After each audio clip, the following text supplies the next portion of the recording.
Wolfpack Nation. We welcome you to a great episode. I think this is one that we're all excited for. We are getting so close to kickoff. And so with that being said, we're going to start our series with positional breakdowns. Today we're going to be focusing on the defense. And what better person to bring in from a former Wolfpack player, defensive guy, Kenton Gibbs. Kenton, how you doing today? Oh, I'm great as always. Every day above 6 feet is a good one, but any day I get to talk Wolfpack football is an even better one. That's what I'm talking about. I love that enthusiasm. So for those that don't remember you, and they probably should, right? I mean, you were part of the squad back in the day. I mean, you're not that old, so let me put too many years on you. But just give anyone that doesn't remember you a little background on you. When you were at State, when you played, what you're up to now. Well, listen, if you don't remember me from my time at State, it's all right. I spent much more time in the cold tub or in the training room than I did on the field. I had the heart of a warrior, but the tendons of an 80-year-old woman. With that being said, I played defensive tackle at NC State. I was part of Dorn's first recruiting class from 2013 to 2016. So the biggest thing, the biggest moment in my career at NC State was recovering the fumble that, in essence, put away the game at Syracuse, which was Dorn's first ever ACC win. So that's my claim to fame. There you go. But again, I promise you, nobody that's not going to be at trivia night at what's the wing spot right around the street, right around the corner from NC State. Help me out. It's the wing spot by the Wings. There we go. I promise you, they're not going to have it at trivia at By the Wings. So nobody's going to judge you if you don't remember me. Now I have Locked On Wolfpack. We do our own trivia on the episode, so maybe we'll slide that one in there one day. So don't sleep on that. Don't sleep on that. I'd love to be a part of that. Robin Noel forced a fumble to help y'all out just in case they hit you with a bonus point. So the big brother Nerlens Noel. So anywho, now I run the Locked On Wolfpack podcast where I still get to have lots of fun and talk about NC State sports and still be very involved with it, even if I'm no longer doing it in the helmet and in shoulder pads. That's awesome. And I know you're I guess Michigander. Michigander. What do you? Yes, a Detroiter to be specific. Okay. But yes, I'm a Michigander. Yes, that's right. That's right. So before we get too far into this, Ali McNeil Lion, how do you like? Oh, I was extremely excited. When I tell you, I was fired up. Yeah. I mean, it felt like it was one of those moments where you just couldn't believe it because to see Ali McNeil last as long as he did in the draft wasn't surprising because defensive tackles are like, for whatever reason, teams are assuming that you can get those and they grow on trees, and I'm like, listen. Most of them are like me. Like, we can play well, but it's a very limited window before something goes, pop goes the weasel. So to see a guy like him who had the longevity, who played extremely well over a long period of time and who showed a ton of athleticism for his size, I was surprised he lasted as long as he did in the draft, but not really because of the position not being a premium.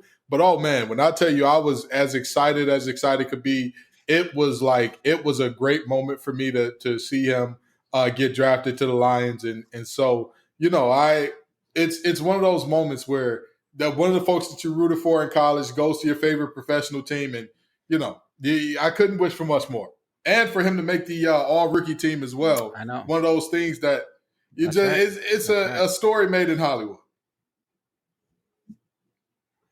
It sure is. So the reason I brought that up is our first unit that we're going to talk about on Tony Gibson's side of the ball is the D-line. So as folks know, we run a 3-5-5. So we got three defensive linemen. We are bringing back a lot of talent. The one probably notable name that is going to be missing this year is Daniel Joseph. He did graduate and move on. So there's a lot of production that needs to be filled there. He had 6 sacks. So we'll talk about production here in a few minutes, but we're bringing back Corey Durden, first team guy last year. So that's a great grad transfer there. CJ Clark will be returning from injury. So obviously that's a bonus. And then Savion Jackson, who is where that coveted number 9 that so many people have made famous. So just give me your thoughts there. That's our first team. And then, of course, our second team will be Davin. And this is all, by the way, this is all, projections and so on and so forth. We're recording this as of 7/26. So camp hasn't even got started. That'll get started next week. But based off of that, second team should be, Devin Van, redshirt freshman, Joshua Harris, who I think we're all going to be expecting big things from. In fact, he may even push, for some, maybe some starting minutes. And then Travell Price, who is also a redshirt freshman. So that's the projected first and second teamers. And again, like I said, this is pre-camp and game one roster drop, but depth chart, excuse me. So just give me your thoughts there and tell me, what you're expecting. This is so fascinating to me. This defensive line is so fascinating because when you think of the 3-3-5, you think of undersized defensive linemen who are great with movement and they create a lot of chaos via their movement. No. These are not little guys. I mean, yeah, all of the guys that you named, I want to say the only one under 300 pounds would be what? Savion Jackson? Like, this is a defensive line that you have experience, you have depth, you have, let's just be honest, a lot of talent. And so to see that coming back and to see that you have production returning, to see that you have guys who had to step up last year and CJ Clark's absence returning, but a guy in CJ Clark that you're looking at and saying he can play the role a lot like Aleem McNeil did, where he's going to clog up a lot of lanes and he's going to let Peyton Wilson, Drake Thomas, and Isaiah Moore run free. It's very interesting to see because it's a rarity for the 3-3-5. When you think about the 3-3-5, you don't think about this. And Tony Gibson is as good of a coach as I have seen in terms of defensive coordinators at the college level. But we all know the old saying, it's not about your X's and your O's, it's your Larrys and your Joes. And he's got some bad boys coming back up front, including, like you alluded to, first team All-ACC guy, Kelly Durden, who, at the end of the day, you look at a grad transfer, you heard some of the concerns about, is he mature or whatever the case may be. And from day one, he has showed up and been a consummate professional, even at the amateur level. So, it's absolutely amazing to see what this defensive line is doing. And I look forward to them building upon what they had last year. I look forward to them having more help this year than they had last year, having the guys who had to step up and play last year, fill in the rotation as well to add into the depth. And to be honest, this is going to be one of the more formidable fronts in the ACC. But they feed into what this defense does very well because while they're big guys, they can still do all the movement and slanting and twisting required of a 3-3-5. So it's an amazing thing to see that these guys are as big as they are and still do the things that the 3-3-5 requires at a high level. Absolutely great to see. So you mentioned, the first team right there, but the depth I think is what's going to be really great because last year a lot of those guys had to step up in the absences of CJ Clark. I think Savion got hurt at some point last year if I'm not mistaken. So those are reps last year where what was that now, Mackenzie? I think Savion played 9 games. He was out for 3. Yeah, I think so. I think he missed a few. I think he missed a few games. So, where I was going to go with that is these are guys last year that on your second team could very well easily be first team guys. Like you're not. There's not a drop off. And it shows because I remember Coach Doran after the Carolina game. After his press conference, he said in that game we'll talk more about the other players. We were missing 7 of the original 11 starters that started the season. So. And this will show up in the other areas too when we talk about the other units. But for someone, I think that off that second team that's going to have a monster year is Joshua Harris.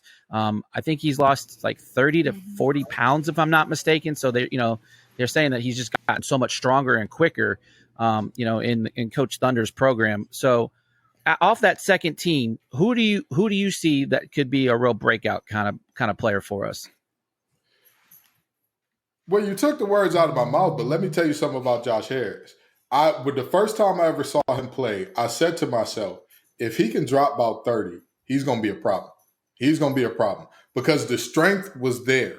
But of course, you expect the strength out of a guy that size, the explosiveness and the ability to create knockback and penetration. Knockback is the ability to reset the line of scrimmage as soon as the ball is snapped. For those of you who don't understand, it's a very football jargon type of word. But the ability to do that is vital. It's vital because, I mean, if you think about what most colleges do now with spread and all that good stuff, right? The reality is it's dressing the pig. They still want to attack the A gaps to B gaps in the same way that ISO did back when Lloyd Carr was at Michigan and they were running pro-style offense, or when you think about what Saban does at Bama, or when you think about Les Miles at LSU in that power game, it's not these offenses, even as much as we think about the spread, they're not predicated on getting the ball sideline to sideline so much as we want to spread the defense thin and boom, hit a gap. But the reality is a guy like Josh Harris, if he can come in and spell CJ Clark or even potentially be the starter there and do things that make that a really tough competition where you don't have a 1 and a 2, you have a 1A and a 1B, that is going to be absolutely monumental for this defense. That, to me, CJ Clark is who he is, and we're expecting him to be healthy and come back great. But I'm going to tell you now, the Josh being a guy who, like we already talked about, has slimmed down, has gotten stronger, has gotten more explosive, him being a guy who resets the line of scrimmage sets the tone. From there, it's football and baseball have one thing in common. You want to be strong up the middle at every level. And the ability to have a nose guard that absolutely destroys those two A gaps, it's as a defensive lineman, I'm frothing at the mouth thinking about it because that's one of those things that just gets me excited. So looking at some of the stats here, from last year, Joseph, like I said earlier, he's moved on. So he had 6 sacks. Mm-hmm. Van had 4 sacks. Durden had 3, and Conte had 3. So that was 16 sacks from the defensive line. So, but you're having to replace 9 sacks from that squad last year. Now, we did have Durden kind of moving around last year because of injury and all of that. So I'm expecting his production probably to go up a few. Out of the group that we've talked about, who's the guy that you're looking for really to start, wrecking havoc in the backfield, getting to the quarterback? Because that was something that we, at times last year, struggled doing. Savion Jackson's going to have to step up as a pass rusher. He's there's no ifs, ands, or buts about it. And, one guy who in the 3-3-5, yes, you have 3 linebackers on the field, but oftentimes your Sam ends up being attached to the line of scrimmage and acting as a 4th rusher. And Vi Jones was important in that role, and he's moved on as well. So the reality is Savion Jackson, and the thing is, you don't replace a Daniel Joseph 1-for-1 9 times out of 10. He was a very quality player. That's not going to happen. Everybody's going to have to elevate their game. But if I'm looking at one guy that I'm going to say, I'm going to look at him when we're, when the brakes are beating us and I need somebody to take us home, or when we need one stop, I'm going to look at Savion and say, hey, this is your team. If this team is going to be great, if this defensive line is going to be great, not good. If y'all are going to be great, you, sir, have to find a way to be a guy who draws double teams and beats those, because at the end of the day, we all know football is about changing the math. And realistically, in the 3-3-5, you're always going to be outnumbered in terms of pass rush unless you're sending a lot of pressure. So with that being said, if you got a 3 to 4 man rush going, somebody's got to be a guy who beats the numbers, who changes the math. Savion, yeah. I'm looking at you. Change the math. Corey Durden is going to be a guy who you expect a lot of as well. But with him being who he is, I don't have any doubts there. You're wearing number 9. You're going to be the guy. Be the guy.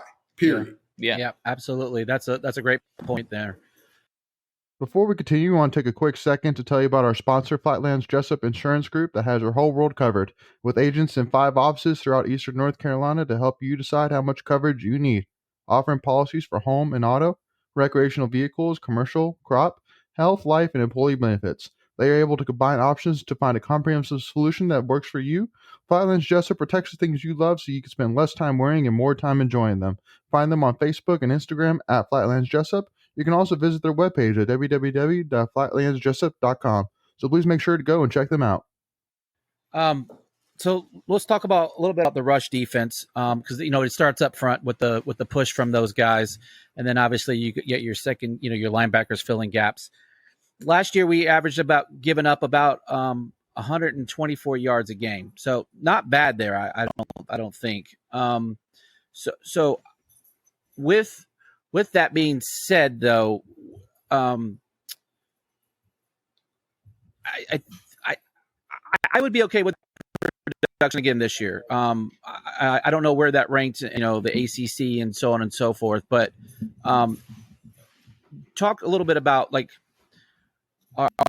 our rush defense, because between the up front, the D line and the linebackers filling their gaps. I think we'll still be solid there. I don't see a drop off in that regard. What are your thoughts there? I agree. And here's what I'll say about that run defense. Of the 124 yards allowed per game, I want to say that half of those belong to Sean Tucker on his own. I mean, he kept Syracuse. They say they put the team, some people put the team on their back. Well, listen, he put the team on his back, in his girdle, wherever they had to go in order for him to carry him to the end zone. But now, with that being said, I think that the production should match or exceed what it was last year. But I think that this is a situation where it is incumbent upon the defensive line to set the tone. If we're talking about the Russian defense, we know what our linebacking core is. We saw it last year. You lose the Superman of the group, Peyton Wilson. The play elevates. You lose the cerebral guy of the group in Isaiah Moore. And then Drake Thomas all of a sudden becomes one of the best mics in the country. You know what this linebacking core is. However, it's not just about them. When you talk about run defense, this is about everybody buying in to stopping the run. It's about safeties getting their fits properly. It's about the defensive line reestablishing the line of scrimmage. It's about our edge contain guys funneling the ball back to where it needs to go, or making it bounce to where we're not getting north and south, we're going east and west. So I think that the rushing defense should be at least as good as what it was last year. But I'm going to tell you this. This is my only concern about this defense. The rushing defense is not as much of a concern, and I'm not talking about the running defense in particular, our ability to stop the run. It's the idea that everybody's been excited about this defense. Ever since we got over being pissed off about the Holiday Bowl being canceled and there being no replacement, we were all excited about this defense coming back. The problem is, the potential problem is, if you get fat and happy. If you think, oh, we've arrived now, boys. Everybody's talking about us as we got the baddest linebacking core of all. We got all this and that going for us. We just gonna step up. That is complacency, and the idea of I've arrived is something that you always want to beat back with the biggest stick possible. And the some of the disrespect that's lobbed at NC State and the brand that is NC State during the offseason works to help that. But our running defense should be as good or better than it was last year. If not, with what we're seeing in terms of, let's just be honest, what your team is a lot like the dating pool. It's about comparisons, right? The better looking the folks are around you, the lower, you start looking at your partner like, yeah, your nose kind of funny looking. There's all these models out here, all these guys are built like bodybuilders, your arms kind of puny. But that's the reality is the ACC is seeing a little bit of a decline in terms of talent across the board. And so if this defense cannot reproduce what it did last year or better, there will be questions about what was the problem, what was going on, because I haven't seen anybody come into the conference that I'm like, oh man, that guy, he's going to be you got Jahmyr Gibbs leaving the conference. You got Mateo Durant leaving the conference. And granted, we didn't play those guys, but you got some of the best backs in the league are gone now. And so if you cannot stop the run at the same level as you did last year, I'm going to be looking at you. You're looking funny in the light, as they would say where I'm from. You gave the analysis of a dating partner. I'm telling you right now, if NC State were to show up on my dating app, I'm swiping right every time. So I'm good there. But so tomorrow, again, this recording is of 7/26. The ACC will announce their preseason selections, and at the end of the day, it's just fun talk, right? Like, it doesn't mean anything. You still got to show it on the field. Mm-hmm. It's a bunch of riders that mostly have never even put a helmet on their head. and they're all now armchair quarterbacks. But obviously, Corey Durden was a first team all conference guy at the end of last season.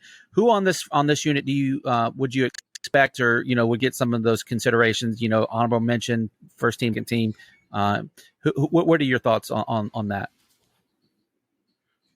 D-line, no, still D-line. Yeah. D-line, we'll do this for every position group. Okay.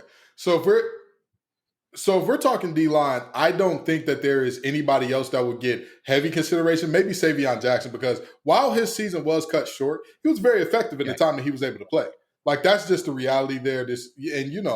That means something. However, and in the words of Bill Parcells, the best ability is availability.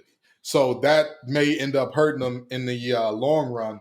But I think that Savion is the only other guy that should be looking for, or should be shocked if there isn't even a preseason honorable mention situation going for him. But all the rest of you guys, let's be honest, you're a bunch of no-names. But you want to know what one of the greatest defenses of all time was?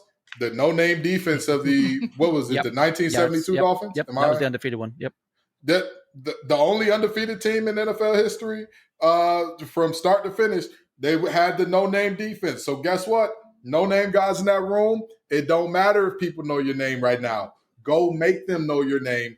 And I think it's safe to assume the way the kind of the guys, and you can definitely attest to this, the coach, the type of players the coaches on the staff recruit and develop, they're not looking for that recognition, right? They want wins and losses on Saturdays, the occasional Thursday. They want to have a chance to be in the conversation at the end of the season, an ACC championship game and some great postseason potential. But it is kind of fun to, have some good chatter in the locker room, I'm sure, and, kind of, yuck it up a little bit. But I'm excited about this unit. I think it's going to be, if I had to rate the three units, I would say this is probably the most underrated unit, just from an ACC perspective. I think, obviously when we get to the linebackers here in a few minutes, they get all the love. The secondary is very strong, based on, their postseason accolades. And I think what they're going to, what we have returning there. So, Michael or Mackenzie, you have anything to add about our D line? Any thoughts? Players you're looking for? I mean, I'm excited about the versatility. We touched on it, and we saw last year Corey Durden slide over and play more nose when he was playing end after CJ Clark went out, and Savion Jackson, like getting that, the coaching staff getting having that trust and faith in him to give him that number 9. That's a special number, as we all know. And so like Kenton, I'm excited to see him. I think he'll have a big year, and be most effective in the pass rush, hopefully, because we, like in the 3-3-5, you don't get that traditional edge rusher really. So you got to make it up in some places, whether that's with more blitzes or, a guy like Savion who hopefully can add that pressure off the edge. And I was saying kind of like what y'all were talking. Yeah, I 100%. Okay. I just feel like because of all the injuries that did happen last year, it's very beneficial for the guys that did have that moment to come out and show who they were, even if they weren't like now they're second string as of now before camp even starts. But like Davin Van, people like that, like I feel like they really showed out last season with all the injuries. So I feel like training camp's going to be very entertaining to see who actually will be starting on game 1.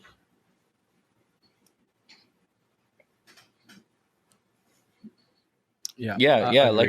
Like you said, Greg, we were just projecting that. Like, I think the only one really that's locked in would that I would be surprised if he wasn't starting is Corey Durden and Savion Jackson. But like they could interchange the other couple of guys.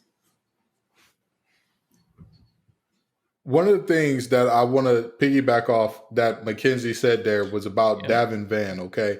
Of all of the guys that we have coming back in this front, Durden is not the guy that led this team in sacks. If you're talking about returners, it's Davin Van. So he's a guy who, local product, he's shown up, he's shown out when he was asked to step in and fill into those roles. So like Mackenzie said, it's a situation where my family always told me in every situation there is a silver lining.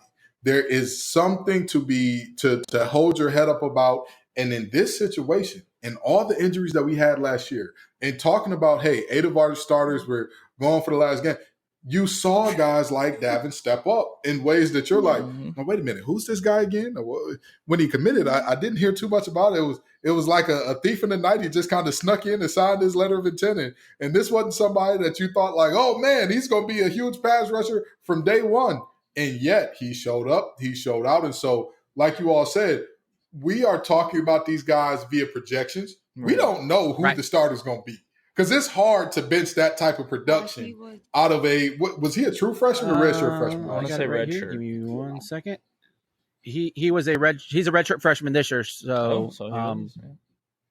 it was to see that production out of a guy that's his first time seeing live game action, because we can all practice is one thing, but when you got the lights get a little brighter, the crowd is as loud as they want to be, the stadium get a little hotter, everything is just different on that Saturday, on that Thursday night, on whenever you're playing, and he showed that he could perform. So Mackenzie, you're spot on in saying a guy like Davin Vann coming in via injury, it may have been a blessing for this team going forward. Yeah, 100%. We definitely don't get to 9 wins without these young guys last year stepping up and playing big minutes, big roles, big plays. You just keep using the word big all around for that. I think, if you had to rate the groups 1 through 3, I would say that this would be the third rated group, but that's no disrespect on them. Like, this is a good defense. So, that's not a slight. Oh, do you disagree? Do you think? I'm not sure if this group is 3. Oh. I'm not sure. I think that they're a distant 2. I think they're a distant 2 from number 1. I don't think they're 3. Oh. I don't think that this group is 3.